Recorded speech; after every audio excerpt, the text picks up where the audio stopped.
Well, good evening, everybody. Today I want to take a look at a verse in a psalm, and that verse is going to be in Psalms 55, verse 22. And it says this, it says, "Cast your burdens on the Lord, and he will sustain you. He will never permit the righteous to be moved." And before we dive into this verse, I wanted to take a look at the context this verse takes place in. Now, this psalm was written by David, and in verses 4 through 5, we see the seriousness of this psalm. And I'll read it. It says, "My heart is in anguish within me. The terrors of death have fallen upon me. Fear and trembling have come upon me, and horror overwhelms me." Now, this is very strong language. You see, he's in anguish. There's terror. Death has fallen upon him. And we might ask, what is it that has caused David so much grief and pain?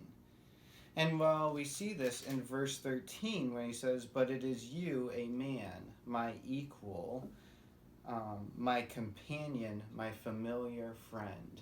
See, Dave during this time had a very close friend to him. We're not sure who it is exactly.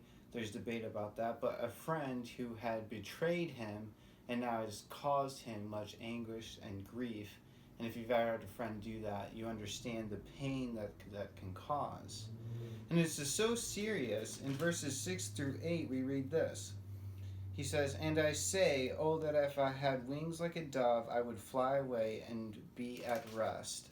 Yes, I would wander far away. I would lodge in the wilderness.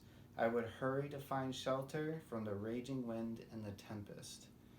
Now, I like what Boyce says here. He says, "Now nowhere has David, that being David, has he expressed a wish to escape his trouble, to fly away and be at rest, yet here he does." Now, if you know David, you know he's gone through a lot of things, and this anguish was so deep that he literally just wanted to be like a dove, and he wanted to fly away from it, to fly away from his troubles.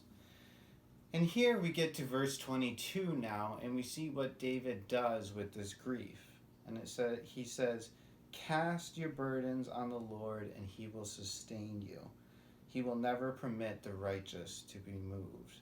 See, David's resolution was to cast his burdens on the Lord.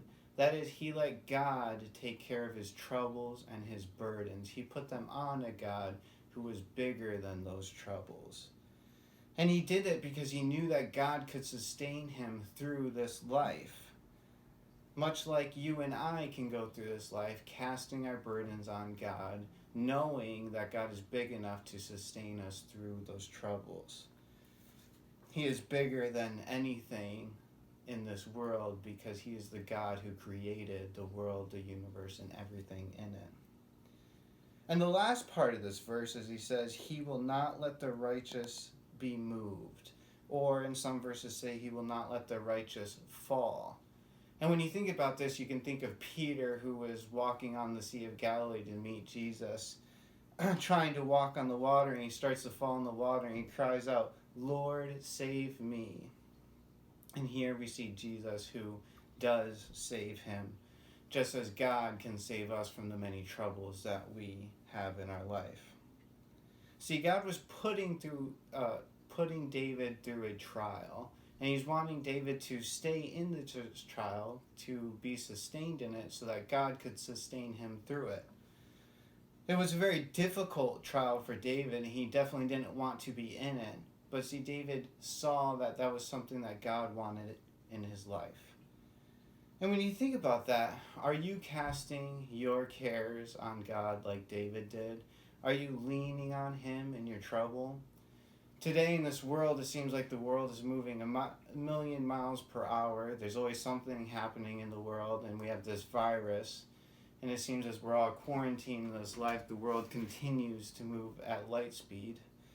And so there's a lot of problems that can cause. But are we relying on God, casting our cares on him, and letting him sustain us through it? And when you look at the psalm, if you look at the very last sentence of the psalm, it is really telling of David's heart. And he says, "But I will trust in you." That is David saying that he will put his trust in God. And the question I have to ask you is, are you putting your trust in God like David did?